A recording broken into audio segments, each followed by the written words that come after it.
ത്രിയേക ദൈവത്തിന് സ്തുതി. ദൈവത്തിൻ്റെ അതിപരിശുദ്ധമായ നാമം വാഴ്ത്തപ്പെടുമാറാകട്ടെ. ഈ മനോഹരമായ സന്ധ്യ സ്വർഗത്തിലെ ദൈവം നമുക്ക് ദാനമായി തന്നതിനെ ഓർത്ത് അവൻ്റെ പുനനാമത്തെ നമുക്ക് നന്ദിയോടെ സ്തുതിക്കാം, സ്തോത്രം ചെയ്യാം. നമ്മൾ ഒരു പുതിയ വർഷത്തിൻ്റെ ചില ദിവസങ്ങൾ പിന്നിട്ടിരിക്കുന്ന ഒരു സന്ധ്യയിലാണ് നമ്മളെല്ലാവരും കടന്നു വന്നിരിക്കുന്നത്. നമ്മൾ കഴിഞ്ഞ നമ്മുടെ ഈ എക്യുമെനിക്കൽ ഫെലോഷിപ്പിൻ്റെ ഓൺലൈൻ മീറ്റിംഗ് നമ്മൾ 2024 അതിൻ്റെ അവസാന മാസമായിരുന്നു നമ്മൾ കൂടിയത്. വീണ്ടും 2025 അതിൻ്റെ ആദ്യ മാസം പ്രാരംഭത്തിൽ തന്നെ നമുക്ക് വീണ്ടും ദൈവത്തിൻ്റെ പരിശുദ്ധാത്മാവ് ഈ മനോഹരമായ കൂട്ടായ്മയെ വീണ്ടും ഈ സന്ധ്യ നിർത്തുന്നതിനെ ഓർത്ത് ദൈവത്തെ നമുക്ക് നന്ദിയോടെ സ്തുതിക്കാം, സ്തോത്രം ചെയ്യാം. പലപ്പോഴും ഞാൻ ഓർത്തു പോകാറുണ്ട്, ദൈവമേ, വർഷങ്ങളായി എല്ലാ ഓൺലൈൻ മീറ്റിങ്ങുകളും തന്നെ അത് അവസാനിപ്പിച്ചിട്ടുണ്ട്. എന്നാൽ വളരെ വിരലിൽ എണ്ണാവും മാത്രമുള്ള ചില ലോകത്തിൻ്റെ ഒരു പ്രതിസന്ധി കാലഘട്ടത്തിൽ തുടങ്ങിയതായ കൂട്ടായ്മ ഇന്നും നമുക്ക് ഇത് നിലനിർത്തുന്നതിൻ്റെ പിന്നിൽ ദൈവത്തിന് വ്യക്തമായ ഒരു ഉദ്ദേശമുണ്ട് എന്ന് വാസ്തവത്തിൽ ഞാൻ ഓർത്ത് ദൈവത്തെ സ്തുതിക്കുകയാണ്. അധികം ആളുകളൊന്നും ഇല്ല എങ്കിൽ പോലും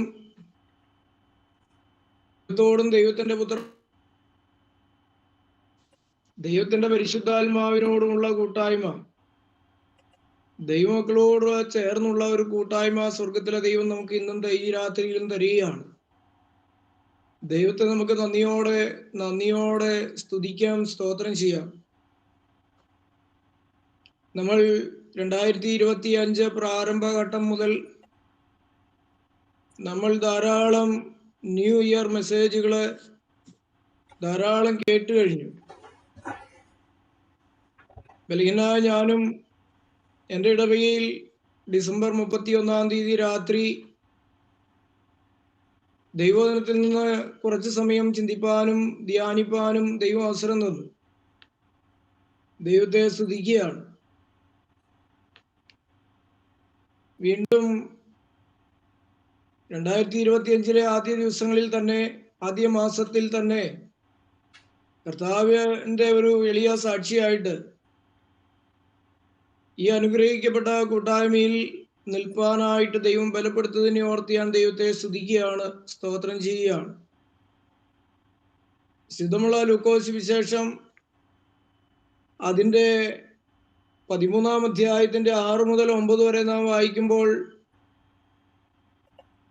അവിടെ ദൈവത്തിൻ്റെ വചനം വളരെ വ്യക്തമായിട്ട് ഓർമ്മപ്പെടുത്തുന്ന ഒരു ഭാഗമാണ്. നമുക്കെല്ലാവർക്കും വളരെ സുപരിചിതമാണ് ആ ഭാഗം. അതിങ്ങനെയാണ്, അവനൊരു ഉപമയും പറഞ്ഞു. ഒരുത്തനെ തൻ്റെ മുന്തിരിത്തോട്ടത്തിൽ നട്ടിരുന്ന ഒരു അത്തിവൃക്ഷം ഉണ്ടായിരുന്നു. അവൻ അതിൽ ഫലം തിരഞ്ഞു വന്നു, കണ്ടില്ല താനും. അവൻ തോട്ടക്കാരനോട്, ഞാൻ ഇപ്പോൾ 3 സംവത്സരമായി ഈ അത്തിയിൽ ഫലം തിരഞ്ഞു വരുന്നു, കാണുന്നില്ല താനും. അതിനെ വെട്ടിക്കളയുക, അത് നിലത്തെ നിഷ്ഫലമാകുന്നത് എന്തിന് എന്ന് പറഞ്ഞു. അതിന് അവൻ, കർത്താവേ, ഞാൻ അതിന് ചുറ്റും കിളച്ച് വളമിടുവോളം ഈ ആണ്ടും കൂടെ നിൽക്കട്ടെ, മേലാൽ കായ്ച്ചെങ്കിലോ ഇല്ലെങ്കിൽ വെട്ടിക്കളയാമെന്ന് ഉത്തരം പറഞ്ഞു. ദൈവത്തിന് സ്തോത്രം. ശുദ്ധമുള്ള ഹബക്കൂക്ക് പ്രവാചകന്റെ പുസ്തകത്തിൽ ഇങ്ങനെ ഒരു വാക്യമുണ്ട്, ആണ്ടുകൾ കഴിയും മുമ്പേ, മാസങ്ങൾ കഴിയും മുമ്പേ നിന്റെ പ്രവൃത്തിയെ നീ ജീവിപ്പിക്കണമേ. ഒരു മരിച്ച അവസ്ഥയിലാണ് 2023 24 വാസ്തവമായി ദൈവം നമ്മെക്കുറിച്ച് ആഗ്രഹിച്ചതുപോലെ, പ്രതീക്ഷിച്ചതുപോലെ വാസ്തവത്തിൽ നമ്മിൽ നിന്ന് ഒരു ഫലങ്ങൾ പുറപ്പെടുവിപ്പാനായിട്ട് നമുക്ക് സാധിച്ചിട്ടില്ല. നാം ഈ വചനത്തിന്റെ ആഴങ്ങളിലേക്ക് ഇറങ്ങി ചിന്തിക്കുമ്പോൾ വാസ്തവത്തിൽ ഇന്ന് രാത്രിയിലും ആയുസ്സോടെ ആരോഗ്യത്തോടെ നാം ഇന്ന് രാത്രിയിലും ആയിരിക്കുന്നത് ദൈവത്തിന്റെ കൃപയാണ്. നമ്മുടെ യാതൊരു പ്രവൃത്തികളുടെയും മഹിമയോ ഗുണമോ ഒന്നുമില്ല. ദൈവകൃപയാണ് ഇന്ന് രാത്രിയിലും നമ്മെ അവന്റെ കൂട്ടായ്മയിൽ നിർത്തിയത്. ദൈവത്തിന് സ്തോത്രം.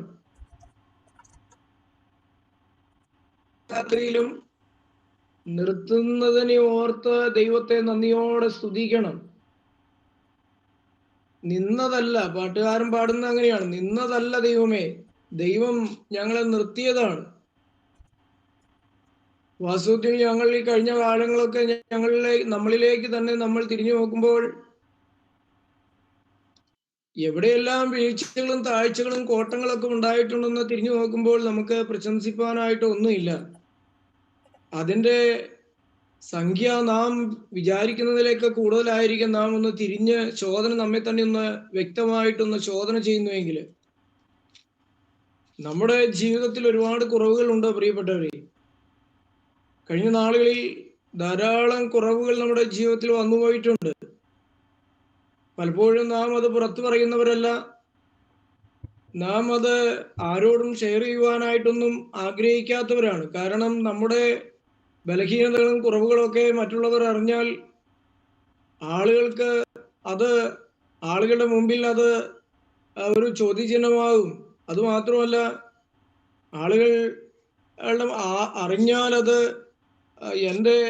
എനിക്കത് എൻ്റെ ഇമേജിന് മോശമാണെന്നുള്ള ചിന്തയിൽ അനേകർ ജീവിക്കുന്നുണ്ട്. എന്നാൽ ദൈവം നമുക്ക് ഈ 2024 നമ്മൾ അങ്ങനെയൊക്കെ അങ്ങ് ജീവിച്ചു പോയി. എന്നാൽ ഈ 2025 ദൈവം നമ്മെ വെട്ടിക്കളയാതെ നിർത്തി. അത് ഞാൻ ഓർപ്പിച്ച പോലെ അത് നമ്മുടെ ആരുടെയും യാതൊരു യോഗ്യത കൊണ്ടുമല്ല. അത് ദൈവത്തിന്റെ കൃപയാണ്. ഫിസലേഖനത്തിൽ ഇങ്ങനെ നാം വായിക്കുന്നുണ്ട്, കൃപയാലല്ലോ നിങ്ങൾ വിശ്വാസം മൂലം വീഴാതിരിപ്പാൻ നോക്കട്ടെ. ദൈവത്തിന് സ്തോത്രം. നമുക്ക് ഇന്ന് രാത്രിയിൽ ദൈവത്തോട് പ്രാർത്ഥിപ്പാനായിട്ട് സാധിക്കണം. വിലാപങ്ങളുടെ പുസ്തകം 5:23 ഇങ്ങനെ പറയുന്നുണ്ട്, ദൈവമേ ഞങ്ങളെ നിങ്കലേക്ക് മടക്കി വരുത്തണമേ, ഞങ്ങൾക്ക് പണ്ടേയുള്ള ഒരു നല്ല കാലം ഞങ്ങൾക്ക് തരണമേ. ദൈവത്തിൽ നിന്ന് അകന്നുപോയ ഒരു ജനം, ബാബേൽ പ്രവാസത്തിലേക്ക് പോയ ജനം, അവരുടെ പാപങ്ങളുടെ കാഠിന്യ നിമിത്തമാണ് അവർ ബാബേൽ പ്രവാസത്തിലേക്ക് പോയത്, അടിമത്തത്തിലേക്ക് പോയത്.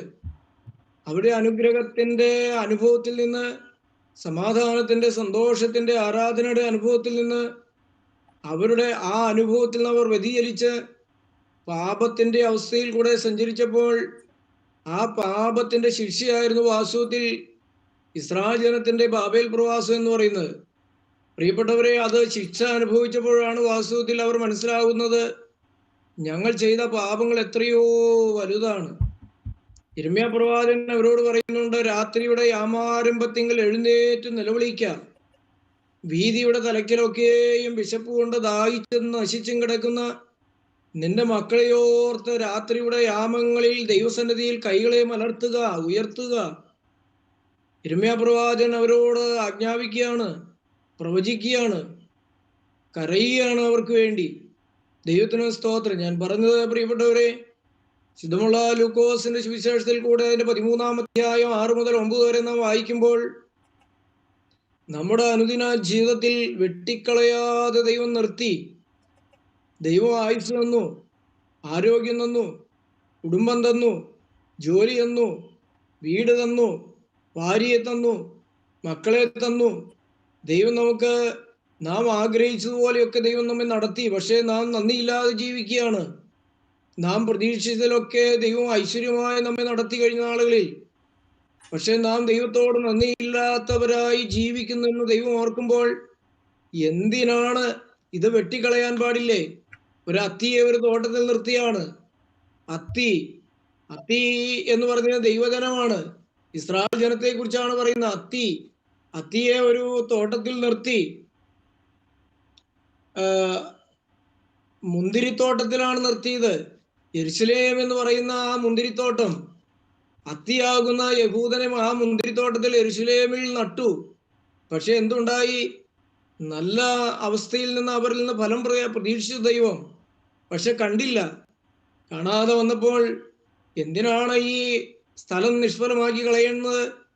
അതിനെ വെട്ടിക്കളയാൻ പറയുകയാണ്. ഫലമില്ല. ഫലം അന്വേഷിച്ച് ഒന്നും കാണാനില്ല. പുറമെ തളർപ്പുകളൊക്കെ ഉണ്ട്, പുറമെ ആരാധനയുണ്ട്, പാട്ടുണ്ട്, പ്രാർത്ഥനയുണ്ട്, പ്രസംഗമുണ്ട്, എല്ലാം ഉണ്ട്. പക്ഷെ ജീവിതമില്ല, ജീവിത വിശുദ്ധിയില്ല. ദൈവവചനത്തിന് ജീവിതത്തിൽ സ്ഥാനമില്ല. ദൈവവചനത്തിന്റെ ദൈവീയ കൂട്ടായ്മകൾക്ക് ജീവിതത്തിൽ സ്ഥാനമില്ല.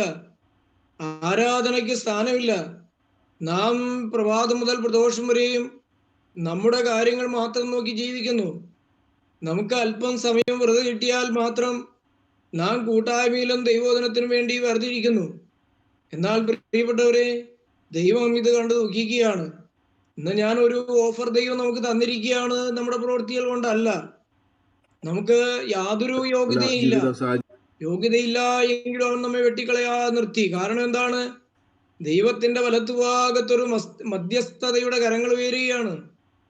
കാരണം 2000 വർഷങ്ങൾക്ക് മുമ്പ് ഉയരുകയാണ്. ദൈവത്തിന്റെ വലത്തുഭാഗത്ത് ഉയരുകയാണ്.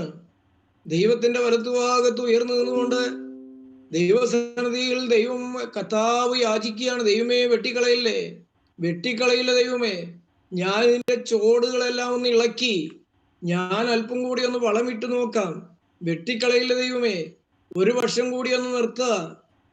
ഒരു വർഷം കൂടി ഒന്ന് നിർത്തിയാൽ ഫലം കായ്ച്ചെങ്കിലോ, കായ്ച്ചില്ലെങ്കിൽ വെട്ടിക്കളയാം. പ്രിയപ്പെട്ടവരെ, ഇന്ന് രാത്രിയിലും ഞാൻ ഓർമ്മപ്പെടുത്തി കടന്നു പോകാനായിട്ട് ആഗ്രഹിക്കുന്നത്, നമ്മുടെ ജീവിതത്തിലേക്കൊന്ന് തിരിഞ്ഞു നോക്കി ദൈവം നമ്മെ വെട്ടിക്കളയാത്തത് ദൈവകൃപയാണ്. നമുക്ക് വേണ്ടി ദൈവത്തിന്റെ വലത്തുഭാഗത്ത്, നമുക്ക് വേണ്ടി കാൽവറിയിൽ മരിച്ചടക്കപ്പെട്ട് ഉയർത്തെഴുന്നേറ്റ് ഇന്നും ദൈവത്തിന്റെ വലത്തുഭാഗത്ത് മഹാപുരോഹിതനായി നിന്നുകൊണ്ട് ദൈവസന്നിധിയിൽ നമുക്ക് വേണ്ടി മധ്യസ്ഥത അണയ്ക്കുന്ന ഒരു വലിയവനായ കർത്താവ്, നല്ലവനായ ദൈവം. അവന്റെ മധ്യസ്ഥതയുടെ യോഗ്യത കൊണ്ട് മാത്രമാണ് ദൈവത്തിന്റെ പദ്ധതികൾക്കായി ഇന്ന് രാത്രിയിലും ദൈവം നമുക്ക് ആയുസ്സും ആരോഗ്യവും തന്നിരിക്കുന്നത്. ദൈവത്തിന് സ്തോത്രം. അതുകൊണ്ട് ഈ രാത്രിയിൽ ദൈവസന്നിധിയിൽ കടന്നു വന്നിരിക്കുമ്പോൾ നമ്മിലേക്കൊന്ന് നോക്കുവാനായിട്ട് നമുക്ക് സാധിക്കണം. നമ്മുടെ പാപങ്ങൾ, കുറവുകൾ, കുറ്റങ്ങളെല്ലാം ദൈവസന്നിധിയിൽ ഇറക്കി വെച്ച് ദൈവം നമ്മിൽ നിന്ന് ആഗ്രഹിക്കുന്ന ഫലങ്ങൾ പുറപ്പെടുവിക്കുന്നവരായി തീരുവാൻ നമുക്കിടയായി തീരണം. അല്ല എങ്കിൽ ദൈവം നമുക്ക് എത്ര നാൾ ആയുസ് തരുമെന്ന് നമുക്കറിയില്ല, എത്ര നാൾ മുന്നോട്ട് പോകുമെന്ന് അറിയില്ല. പാപത്തിൽ പിടിക്കപ്പെടുന്ന ഒരു ദിവസമുണ്ട്, ന്യായവിധിയുണ്ട്. പ്രിയപ്പെട്ടവരെ, മാനസാന്തരത്തിന്റെ അനുഭവത്തിലേക്ക് കടന്നു വരണം.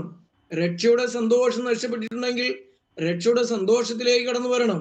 ഇന്ന് രാത്രിയിൽ ഞാൻ ആമുഖമായി ഇത്രയും കാര്യങ്ങൾ ഓർപ്പിച്ചു എന്ന് മാത്രമേ ഉള്ളൂ. നമുക്ക് അല്പനേരത്തെ ചിന്തയ്ക്കായിട്ട് ശുദ്ധമുള്ള അപ്പോസ്തലനായ പൗലോസ് ഫിലിപ്പിയർക്ക് എഴുതിയ ലേഖനം അതിന്റെ 2-ാം അധ്യായം 1 മുതൽ 11 വരെയുള്ള വാക്യങ്ങൾ നമുക്കൊന്ന് വായിച്ചു നോക്കാം. ഫിലിപ്പിയ ലേഖനം അതിന്റെ 2-ന്റെ 1 മുതൽ 11 വരെയുള്ള ഭാഗം നമുക്കൊന്ന് വായിക്കാം. ഇവിടെ റജിയ ഒന്ന് വായിച്ചത്. ക്രിസ്തുവിൽ വല്ല പ്രബോധനവുമുണ്ടെങ്കിൽ, സ്നേഹത്തിന്റെ വല്ല ആശ്വാസവുമുണ്ടെങ്കിൽ, ആത്മാവിന്റെ വല്ല കൂട്ടായ്മയുമുണ്ടെങ്കിൽ, വല്ല ആർദ്രതയും മനസ്സിലുമുണ്ടെങ്കിൽ, നിങ്ങൾ ഏക മനസ്സുള്ളവരായി ഏക സ്നേഹം പൂണ്ട് ഐകമത്യപ്പെട്ട് ഏക ഭാവമുള്ളവരായി ഇങ്ങനെ എൻ്റെ സന്തോഷം പൂർണ്ണമാക്കുവിൻ. ഷാഢ്യത്താലോ ദുരഭിമാനത്താലോ ഒന്നും ചെയ്യാതെ താഴ്മയോടെ ഓരോരുത്തൻ മറ്റുള്ളവനെ തന്നേക്കാൾ ശ്രേഷ്ഠൻ എന്ന് എണ്ണിക്കൊള്ളുവിൻ. ഓരോരുത്തൻ സ്വന്തം ഗുണമല്ല, മറ്റുള്ളവന്റെ ഗുണം കൂടെ നോക്കണം. ക്രിസ്തുയേശുവിലുള്ള ഭാവം തന്നെ നിങ്ങളിലും ഉണ്ടായിരിക്കട്ടെ. അവൻ ദൈവരൂപത്തിലിരിക്കെ ദൈവത്തോടുള്ള സമത്വം മുറുകെ പിടിച്ചു കൊള്ളണമെന്ന് വിചാരിക്കാതെ ദാസരൂപമെടുത്തു, മനുഷ്യ സദൃശത്തിലായി തന്നെത്താൻ ഒഴിച്ചു, വേഷത്തിൽ മനുഷ്യനായി വിളങ്ങി, തന്നെത്താൻ താഴ്ത്തി മരണത്തോളം, ക്രൂശിലെ മരണത്തോളം തന്നെ അനുസരണമുള്ളവനായി തീർന്നു. അതുകൊണ്ട് ദൈവവും അവനെ ഏറ്റവും ഉയർത്തി സകല നാമത്തിനും മേലായ നാമം നൽകി. അങ്ങനെ യേശുവിൻ്റെ നാമത്തിങ്കിൽ സ്വർലോകരുടെയും ഭൂലോകരുടെയും അധോലോകരുടെയും മുഴങ്കാലൊക്കെയും മടങ്ങുകയും എല്ലാ നാവും യേശുക്രിസ്തു കർത്താവ് എന്ന് പിതാവായ ദൈവത്തിൻ്റെ മഹത്വത്തിനായി ഏറ്റു പറയുകയും ചെയ്യേണ്ടി വരും. ദൈവത്തിന് സ്തോത്രം. നമ്മൾ ഇപ്പോൾ വായിച്ചു കേട്ട ഭാഗം നിങ്ങൾ ശ്രദ്ധിച്ചു കാണുമെന്ന് ഞാൻ വിശ്വസിക്കുകയാണ്. അപ്പോസ്തലനായ പൗലോസ്ലീഹ ഫിലിപ്പിയ സഭയ്ക്ക് ലേഖനം എഴുതുമ്പോൾ അതിൻ്റെ 2-ാം അധ്യായത്തിൻ്റെ 1 മുതൽ 11 വരെയുള്ള വാക്യങ്ങളാണ് നമ്മൾ വായിച്ചു കേട്ടത്. വാസ്തവത്തിൽ ഇത്രയും ഭാഗം എനിക്ക് തോന്നുന്ന ഒരു മാസമെങ്കിലും ബൈബിൾ ക്ലാസ് എടുത്തെങ്കിൽ മാത്രമേ ഇതിനെക്കുറിച്ച് വിശദീകരിക്കാനായിട്ട് നേരം നമുക്ക് സാധിക്കുകയുള്ളൂ. എന്നാൽ ഞാനിതിൻ്റെ ഉള്ളിൽ ചില അപ്പോസ്തലൻ അടിവരയിട്ട് രേഖപ്പെടുത്തുന്ന ചില കാര്യങ്ങൾ ഇന്ന് രാത്രി സമയത്തിൻ്റെ പരിധിയിൽ നിന്നുകൊണ്ട് പെട്ടെന്ന് നിങ്ങളുടെ ശ്രദ്ധയിലേക്കൊന്ന് കൊണ്ടുവന്ന് അവസാനിപ്പിക്കുവാനായിട്ടാണ് ഞാൻ കർത്താവിൽ ശരണപ്പെടുന്നത്. ദൈവത്തിന് സ്തോത്രം. ഇവിടെ പറയുന്നത് ക്രിസ്തുവിൽ വല്ല പ്രബോധനം ഉണ്ടെങ്കിൽ എന്ന് പറഞ്ഞാൽ ക്രിസ്തുവിൻ്റെ പ്രബോധനം നമ്മുടെ ജീവിതത്തിൽ ലഭിച്ചിട്ടുണ്ടെങ്കിൽ, ക്രിസ്തുവിൻ്റെ വചനത്തിന് വേണ്ടി നമ്മൾ ചെവി കൊടുത്തിട്ടുണ്ടെങ്കിൽ, ക്രിസ്തുവിൻ്റെ വചനത്തിന് നമ്മുടെ ഹൃദയത്തിൽ എന്തെങ്കിലും സ്ഥാനമുണ്ടെങ്കിൽ, എന്നിട്ട് പറയുകയാണ് സ്നേഹത്തിൻ്റെ വല്ല ആശ്വാസവും ഉണ്ടെങ്കിൽ എന്ന് പറഞ്ഞാൽ കാൽവറി സ്നേഹത്തിൻ്റെ ആഴം, ആ ആഴത്തിൻ്റെ എന്തെങ്കിലും ഒരു അനുഭവം നിങ്ങളുടെ ജീവിതത്തിൽ തിരിച്ചറിയുവാനായിട്ട് സാധിച്ചിട്ടുണ്ടെങ്കിൽ, പിന്നെ പറയുന്നത് വല്ല കൂട്ടായ്മ നിങ്ങളുടെ ആത്മാവിൻ്റെ വല്ല കൂട്ടായ്മയും ഉണ്ടെങ്കിൽ. നമ്മുടെ ജീവിതത്തിൽ നമ്മൾ കൂട്ടായ്മയിൽ പല കൂട്ടായ്മയിലൊക്കെ സംബന്ധിക്കുന്നവരാണ്. പല കൂട്ടായ്മകളിലും ആളുകൾ പറയുന്നത് കേൾക്കാറുണ്ട്, ആ കൂട്ടായ്മയിൽ ആത്മാവില്ല എന്ന്. പല കൂട്ടായ്മകളിലും ആത്മാവില്ല എന്ന് പലരും പറയുന്നത് കേൾക്കാറുണ്ട്. ചില കൂട്ടായ്മയിൽ ആത്മാവുണ്ട്, ചില കൂട്ടായ്മയിൽ ആത്മാവില്ല എന്ന് പറയുന്ന ആളുകളെ കാണുവാൻ സാധിക്കും. അത് അവരുടെ അറിവില്ലായ്മയാണ്. കർത്താവിന്റെ നാമത്തിൽ നമ്മൾ എവിടെ കൂടിയാലും അവിടെ ദൈവത്തിന്റെ ആത്മാവ് വ്യാപരിക്കുകയാണ്. ക്രിസ്തു അതിന്റെ മധ്യ ഇറങ്ങി വരികയാണ്. ദൈവത്തിന് സ്തോത്രം. ഇവിടെ പറയുന്നത് നിങ്ങൾ ആത്മാവിന്റെ വല്ല കൂട്ടായ്മയും നമ്മുടെ ജീവിതത്തിൽ ഉണ്ടെങ്കിൽ, ദൈവത്തിന്റെ പരിശുദ്ധാത്മാവിന് നമ്മെ തന്നെ വിധേയപ്പെടുത്തി ദൈവം നമുക്ക് തരുന്ന ജീവിതത്തിന്റെ സാഹചര്യങ്ങളിൽ ദൈവീകമായ ഒരു കൂട്ടായ്മ നമുക്കുണ്ടെങ്കിൽ, അപ്പോസ്തലപ്രവൃത്തി 2-ാം അധ്യായത്തിലേക്ക് നാം കടന്നു വരുമ്പോൾ പത്രോസിന്റെ ഒറ്റ പ്രസംഗത്തിൽ 3000-ഓളം ആളുകൾ വന്ന് മാനസാന്തരപ്പെട്ട് അവർ പരിശുദ്ധ സ്നാനപ്പെട്ട് മാമോദീസ ഏറ്റ് പരിശുദ്ധ സഭയോട് ചേർന്നു. പരിശുദ്ധ സഭയോട് ചേർക്കുക മാത്രമല്ല, അവർ അപ്പോസ്തലന്മാരുടെ ഉപദേശം കേട്ടു, കൂട്ടായ്മ ആചരിച്ചു, അപ്പം നുറുക്കി പ്രാർത്ഥന കഴിച്ചു പോന്നു. ഇതാണ് കൂട്ടായ്മ. ദൈവത്തിന് സ്തോത്രം. അവിടെ ദൈവനാമത്തിൽ എവിടെ കൂടി മാനസാന്തരപ്പെട്ട് കർത്താവിന്റെ വചനം കേട്ട് മാനസാന്തരപ്പെട്ട് പരിശുദ്ധ സഭയോട് മാമോദീസ മൂലം പരിശുദ്ധ സഭയോട് ചേർന്നിട്ടുള്ള എല്ലാവരും അപ്പോസ്തലന്മാരുടെ ഉപദേശം കേൾക്കണം. അപ്പോസ്തലിക ഉപദേശം നാം കേട്ടേ നോക്കിയുള്ളൂ. ദൈവത്തിന്റെ വചനം കേൾക്കണം, മാനസാന്തരപ്പെടണം, അപ്പം നുറുക്കണം, കർത്താവിന്റെ തിരുവത്താഴ ശുശ്രൂഷയിൽ നാം പങ്കാളികളായി മാറണം, കർത്താവിന്റെ തിരുശരീര രക്തങ്ങൾ അത് നാം അനുഭവിക്കുന്നവരായി മാറണം. അതുമാത്രമല്ല, പ്രാർത്ഥിക്കുന്നവരായി മാറണം. അതാണ് കൂട്ടായ്മ. ഈ ഒരു കൂട്ടായ്മയുടെ അനുഭവത്തിൽ നമ്മുടെ ഹൃദയം പകരുന്നവരായി മാറണം. അതാണ് ആത്മാവിന്റെ കൂട്ടായ്മ. താഴോട്ട് വരുമ്പോൾ ഇങ്ങനെയാണ് പറയുന്നത്, വല്ല ആർദ്രതയും മനസ്സലിവും ഉണ്ടെങ്കിൽ. നമ്മുടെ ഹൃദയത്തിന് ഒരു ആർദ്രത വരണം എന്ന് പറഞ്ഞാൽ ഒരു കട്ടിയായ അനുഭവം, കല്ല് പോലുള്ള ആ ഹൃദയത്തിന്റെ അനുഭവത്തിൽ നിന്ന് ആർദ്രതയുള്ള, ഉരുകുന്ന, സ്നേഹമുള്ള ഒരു അവസ്ഥയിലേക്ക് നമ്മൾ മാറണം. കട്ടിയുള്ള അവസ്ഥ മാറണം. ആർദ്രതയുള്ള മനസ്സ്, നിർമ്മലതയുള്ള മനസ്സ്, നിർമ്മലതയുള്ള സ്നേഹം, നിർമ്മലത, ആർദ്രത, ഇതൊക്കെ നമുക്കതിന് നിർവചനം കൊടുക്കാനായിട്ട് സാധിക്കും. നമ്മുടെ ജീവിതത്തിൽ നമുക്ക് ഈ വചനം കേൾക്കുമ്പോൾ തന്നെ നമുക്ക് ദൈവത്തിന്റെ ആത്മാവ് ഓർമ്മപ്പെടുത്തുന്നുണ്ട്. അതിന്റെ അവസ്ഥകൾ എന്തൊക്കെയാണെന്ന് നമുക്ക് മനസ്സിലാക്കി തരും. നമ്മുടെ ജീവിതത്തിലുള്ള ഒരു വ്യതിയാനമാണ്. കട്ടിയുള്ള അനുഭവത്തിൽ നിന്ന് ക്രിസ്തുവിന്റെ വചനത്തിന് നമ്മുടെ ജീവിതത്തിൽ സ്ഥാനം കൊടുക്കുമ്പോൾ, അവന്റെ വചനത്തിന്റെ അവന്റെ കൂട്ടായ്മയ്ക്ക് നമ്മുടെ ജീവിതത്തിൽ സ്വാധീനം ഉണ്ടാകുമ്പോൾ, നമ്മുടെ ഹൃദയത്തിന്റെ ആ കട്ടിയുള്ള അനുഭവത്തിൽ നിന്ന് ഒരു മാറ്റം നമ്മിൽ ഉണ്ടാകുന്ന ഒരു അനുഭവം. നിർമ്മല ജലം തളിച്ച് കട്ടിയുള്ള ഭൂമി അത് ഇളകുന്നത് പോലെ, അത് മൃദുലമാകുന്നത് പോലെ ദൈവമക്കളുടെ ജീവിതത്തിൽ ഒരു മാറ്റം ഉണ്ടാകുകയാണ്, ഒരു ആർദ്രത ഉണ്ടാകുകയാണ്, ഒരു നിർമ്മലത ഉണ്ടാകുകയാണ്. എന്റെ ദൈവത്തിന് നന്ദിയോടെ സ്തോത്രം. പ്രിയ എന്നിട്ട് പറയുകയാണ്, ഉണ്ടെങ്കിൽ നിങ്ങൾ ഏക മനസ്സുള്ളവരായി മാറണം, ഏക സ്നേഹം ഉള്ളവരായി മാറണം, ഐക്യത ഉള്ളവരായി മാറണം, ഏക ഭാവമുള്ളവരായി മാറണം. ദൈവത്തിന് സ്തോത്രം. പ്രിയപ്പെട്ടവരെ, ഞാൻ വിശദീകരിക്കുന്നില്ല. ഇവിടെ പറയുന്നത് എന്താണ്?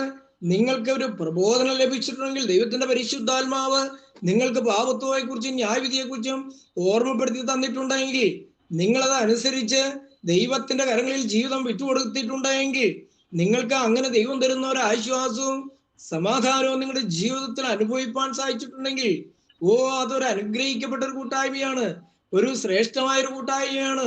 നമ്മൾ അപ്പോസ്തലനായ യോഹന്നാൻ ലേഖനം എഴുതുമ്പോൾ 1 യോഹന്നാൻ 1:1 പറയുന്നതാണ്, ഞങ്ങൾ നോക്കിയതാണ്, ഞങ്ങൾ കണ്ടതാണ്, ഞങ്ങൾ അനുഭവിച്ചതാണ്, ഞങ്ങളുടെ കൈ സ്പർശിച്ചതായ ജീവന്റെ വചനം. ഇതാ ഈ ഒരു അനുഭവമാണ് നമുക്ക് ഈ മാനസാന്തരപ്പെട്ട രക്ഷയുടെ അനുഭവത്തിലേക്ക് കടന്നു വന്ന ഈ ഒരു ദൈവീയമായ കൂട്ടായ്മയിൽ പങ്കാളിയായി ചേരുമ്പോൾ നമുക്ക് ലഭിക്കുന്നതായ ഒരു അനുഭവമാണ്, അറിവല്ല, അനുഭവമായി, അറിവിൽ നിന്ന് അനുഭവത്തിലേക്കുള്ള ഒരു രൂപാന്തരം. എന്റെ ദൈവത്തിന് നന്ദിയോടെ സ്തോത്രം. പ്രിയപ്പെട്ടവരെ, ഞാൻ ഇവിടെ ഓർപ്പിക്കുകയാണ്, നിങ്ങൾക്കൊരു ആർദ്രതയും മനസ്സരിവും ഉണ്ടെങ്കിൽ നിങ്ങൾ ഏക മനസ്സുള്ളവരായി മാറണം.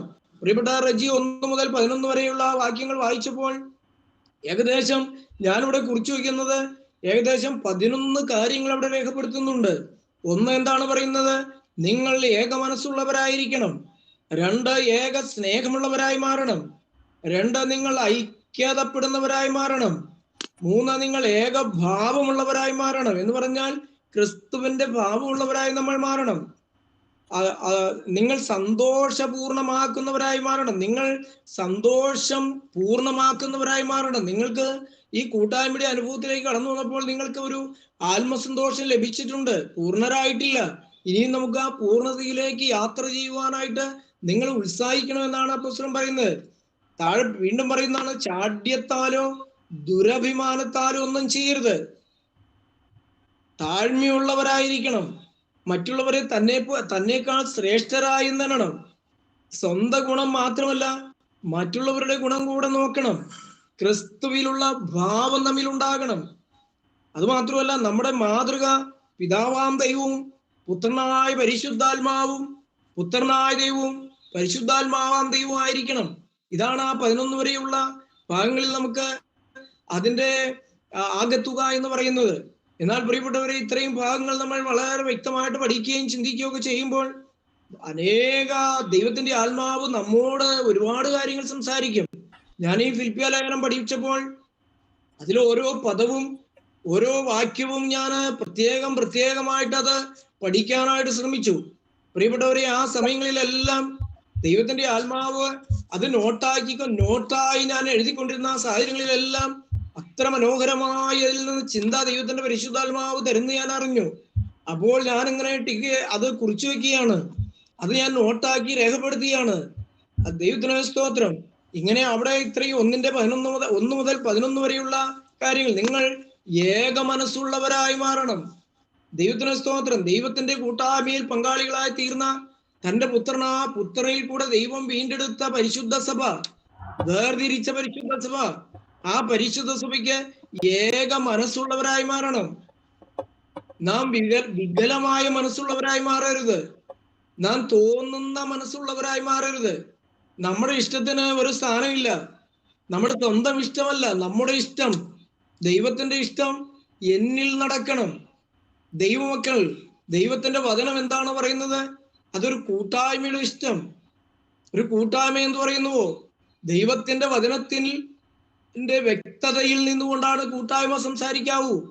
ആ കൂട്ടായ്മ സംസാരിക്കുന്നതായിരിക്കണം നമ്മുടെ വചനം, നമ്മുടെ പ്രമാണം, നമ്മുടെ ജീവിതത്തിന്റെ പ്രമാണം. ഞാൻ എന്ന വ്യക്തിക്ക് സ്ഥാനമില്ല. എന്റെ ദൈവത്തിന് നന്ദിയോടെ സ്തോത്രം. നിങ്ങൾ ഏക മനസ്സുള്ളവരായി മാറണം. നിങ്ങൾ ഐക്യതപ്പെടുന്നവരായി മാറണം. വീണ്ടും പറയാണ്, ഏക ഭാവമുള്ളവരായി മാറണം. ദൈവത്തിന് സ്തോത്രം. ഏക ഭാവം എന്ന് പറഞ്ഞാൽ എന്താണ് പ്രിയപ്പെട്ടവരെ? ക്രിസ്തുവിന്റെ ഭാവമുള്ളവരായി മാറണം, ക്രിസ്തുവിന്റെ മനസ്സുള്ളവരായി മാറണം എന്നുള്ളതാണ്. ക്രിസ്തു ചിന്തിച്ചതുപോലെ ചിന്തിക്കുവാനായിട്ട് നമുക്ക് സാധിക്കണം എന്നുള്ളതാണ്. ദൈവവും പിതാവാം ദൈവവും പുത്രനായ ക്രിസ്തുവും പരിശുദ്ധാത്മാവും എന്ത് ചിന്തിച്ചോ ആ തലത്തിലേക്ക് നമ്മൾ രൂപാന്തരപ്പെടണം എന്നുള്ളതാണ് ദൈവത്തിന്റെ ഇഷ്ടം. ആ തലത്തിലേക്ക് നമ്മൾ ഏകഭാവമുള്ളവരായി മാറണം. ഏകത്വം എന്ന് പറഞ്ഞാൽ പിതാവാം ദൈവത്തിൽ കേന്ദ്രീകരിച്ചുള്ള ഒരു ഏകത്വം, പുത്രനായ ക്രിസ്തുവിൽ കേന്ദ്രീകരിച്ചുള്ള ഒരു ഏകത്വം, പരിശുദ്ധാത്മാവിന്റെ പ്രബോധനങ്ങൾക്ക് അനുസരിച്ചുള്ള ഒരു ഏകത്വം. അവിടെ വിഭിന്നയില്ല, അവിടെ തർക്കമില്ല, അവിടെ ഒരു ചെറുതോ വലിയതോ ഇല്ല. അത് സമസ്വഭാവമുള്ളവരാണ്, സമമാണ്. ഒന്നിനേക്കാൾ മീതിയോ ഒന്നിനേക്കാൾ താഴെയല്ല. എന്റെ ദൈവത്തിന് സ്തോത്രം.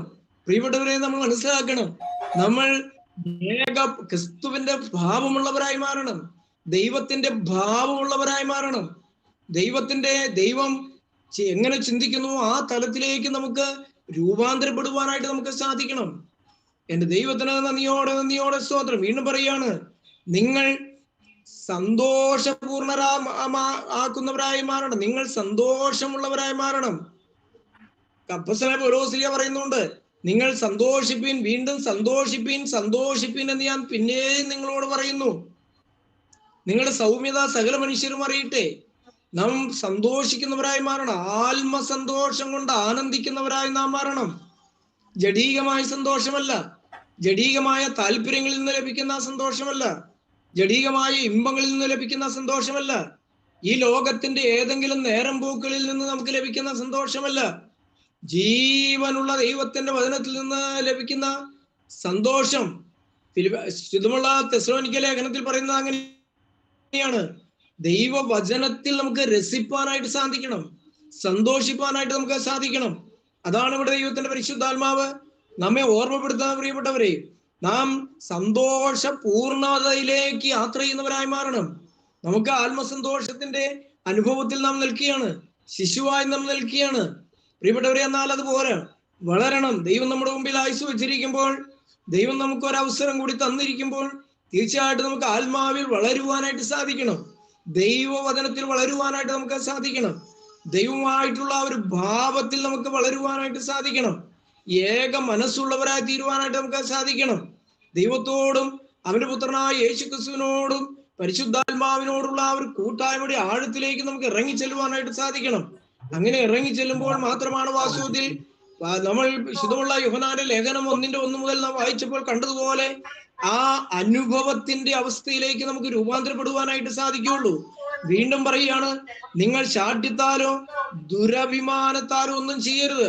നമ്മുടെ ആത്മീക ജീവിതത്തിലും ഭൗമിക ജീവിതത്തിലും ദുരഭിമാനങ്ങൾ നമുക്കുണ്ടാകരുത്. നമ്മുടെ ജീവിതത്തിൽ നമുക്ക് ദുഷ്ടന്റെ ആഗ്രഹം നമ്മിൽ ഉണ്ടാകരുത്. ദുരഭിമാനം എന്ന് പറഞ്ഞാൽ ദുഷ്ടന്റെ ആഗ്രഹത്തിന് ഒത്തവണ്ണം നമ്മെ തന്നെ ചലിപ്പിക്കുക എന്നുള്ളതാണ്. ഒരിക്കലും അങ്ങനെ ചെയ്യരുത് പ്രിയപ്പെട്ടവരെ. ദുഷ്ടന്റെ ആലോചന പ്രകാരം നടക്കരുത്, പാപികളുടെ വഴിയിൽ നിൽക്കരുത്, പരിഹാസികളുടെ ഇരിപ്പിടത്തിൽ ഇരിക്കരുത്. ദൈവത്തിന്റെ പരിശുദ്ധാത്മാവ് തരുന്ന വ്യക്തമായതാണ്. ശാഠ്യത്താലോ ദുരഭിമാനത്താലോ ഒന്നും ചെയ്യരുത് എന്നാണ് പറയുന്നത്. നമ്മുടെ ജീവിതത്തിൽ ശാഠ്യം ഉണ്ടാകരുത്, വഴക്കുണ്ടാകരുത്, വൈരാഗ്യം ഉണ്ടാകരുത്, ഞാനെന്നുള്ളൊരു ഭാവം നമ്മിൽ ഉണ്ടാകരുത്, ഞാൻ വലിയവനെന്നൊരു തോന്നൽ നമ്മുടെ ജീവിതത്തിൽ ഉണ്ടാകരുത്. താഴണം, വിനയപ്പെടണം, ചെറുതാകണം, നാം താണു കൊടുക്കണം. ക്രിസ്തു ചെയ്തതുപോലെ നാം താഴോട്ട് വായിച്ചപ്പോൾ കണ്ടല്ലോ, അവൻ ദൈവത്തോടുള്ള സമുദ്രം മുറുകെ പിടിച്ചുകൊള്ളണമെന്ന് വിചാരിക്കാതെ അവൻ ദാസരൂപം എടുത്തു, മരണത്തോളം, ക്രൂശില മരണത്തോളം അനുസരണമുള്ളവനായി തീർന്നു. അത് ക്രിസ്തുവിലേക്കായിരിക്കണം നമ്മൾ നോക്കേണ്ടത്, ഈ ലോകത്തിലേക്കല്ല നോക്കേണ്ടത്. ഈ ലോകത്തിന്റെ ചില രഥങ്ങളിലും കുതിരകളിലും ആശ്രയിക്കുന്നു, ഞാനും എന്റെ ദൈവത്തിൽ ആശ്രയിക്കുന്നു എന്ന് പറയുവാൻ നമുക്ക് സാധിക്കണം. ഈ ലോകത്തിന്റെ സ്ഥാനത്തിലേക്കല്ല, ഈ ലോകത്തിന്റെ മാനത്തിലേക്കല്ല, ഈ ലോകത്തിന്റെ മഹത്വത്തിലേക്കല്ല നാം നോക്കേണ്ടത്. നാം നോക്കേണ്ടത് ജീവനുള്ള ദൈവത്തിലേക്കായിരിക്കണം, ജീവന്റെ വചനത്തിലേക്കായിരിക്കണം.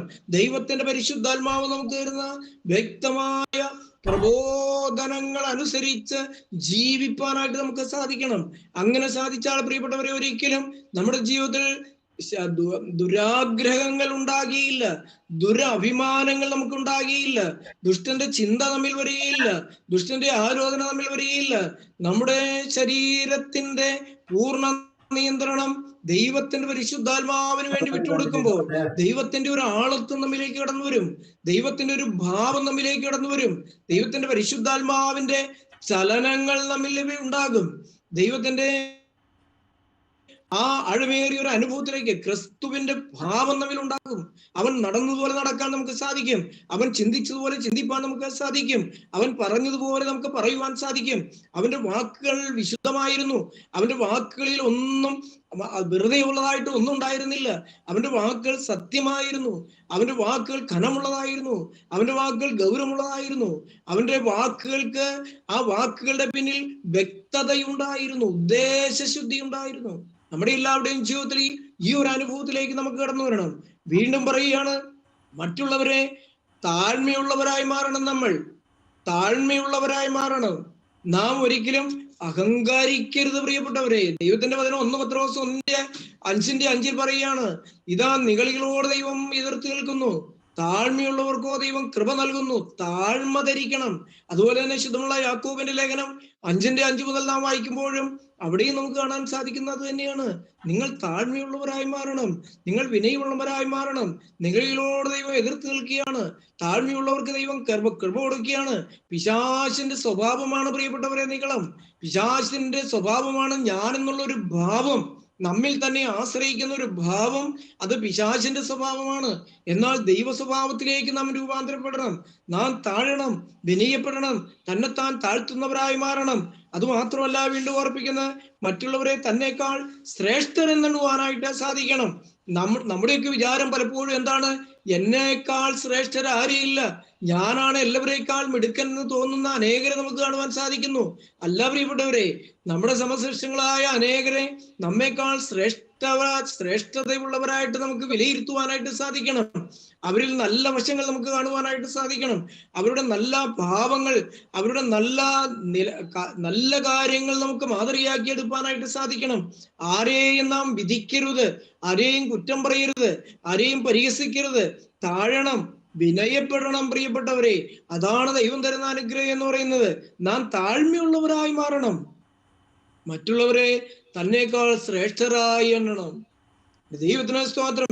വീണ്ടും പറയുകയാണ്, സ്വന്തം ഗുണം മാത്രമല്ല മറ്റുള്ളവരുടെയും ഗുണം നമ്മൾ നോക്കണം. എത്ര മനോഹരമായിട്ടാണ് ദൈവത്തിന്റെ പരിശുദ്ധാത്മാവ് ദൂത് തരുന്നത് പ്രിയപ്പെട്ടവരെ. നമ്മൾ പലപ്പോഴും നമ്മുടെ സ്വന്തം ഗുണത്തിന് വേണ്ടി മാത്രം പ്രവർത്തിക്കുന്നവരാണ് ഈ ലോക ജീവിതത്തിൽ. ഓരാ പ്രിയപ്പെട്ടവരെ, വാസിൽ നമ്മൾ തിരിഞ്ഞു നോക്കിയേ. ഇന്ന് കർത്താവിന്റെ വയൽ പ്രദേശത്ത് വേല ചെയ്യുന്ന, എല്ലാം ത്യജിച്ച് വേല ചെയ്യുന്നവരുണ്ട്. നമ്മുടെ പിതാക്കന്മാർ ഈ ലോകം എല്ലാം ത്യജിച്ചതാണ്.